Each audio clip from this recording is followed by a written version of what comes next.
I'm sorry, but running.mp4 had to be made. Hello everyone, welcome to the Steven Universe Bubbled Review. First up, I'd like to say, Steven, you're adhering to my cliche where you learn a new power every single episode. Stop that. You're so cool already, you don't have to keep getting all these new and cool powers that we don't know about. Secondly, even though I really wanted Ruby to get a redemption arc, she ended up floating out into space. Kinda symbolic really when you think about it, how Rose had to do what she did to help herself and the Crystal Gems succeed in their mission, and Steven had to do what he did to survive and make it, because he knows Ruby can survive out in space, albeit floating around for a long time, but he definitely can't. His bubble also somehow provides hair.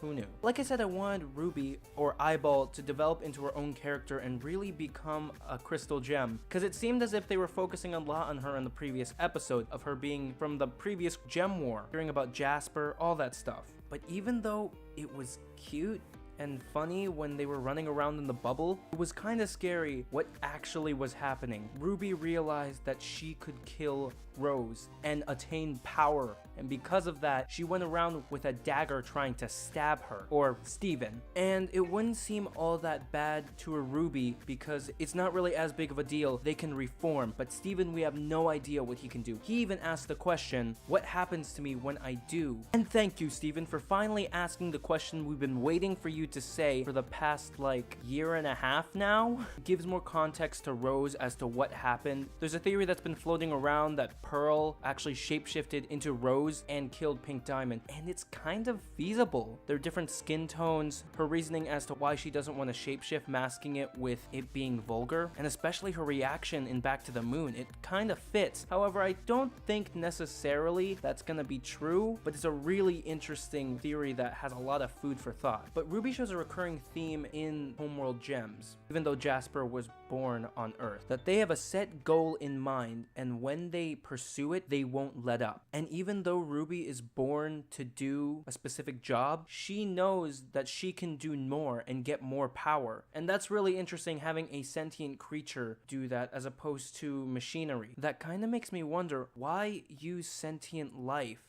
that can get cognitive thought and rebel when you can use machines like Peridot did? It's interesting and quite mysterious, and I'm really hoping they'll dive into that subject in a later date. But for now, I'm very happy with what we got. We got to see a new power. We got to see Eyeball really bear it all and get one of the actually funniest yet darkest scenes in the entire show. And one more thing, we get Love Like You. We get the full Love Like You sung at the very end. And we get the explanation while it's playing in the background, and it's beautiful. And I really love that theme, and I've been wanting to do a cover of it for a while, and I think I might be doing it just because of this episode. So thank you all for watching. I hope you all enjoyed. Please forgive me for running, and I'll see you all in the next episode.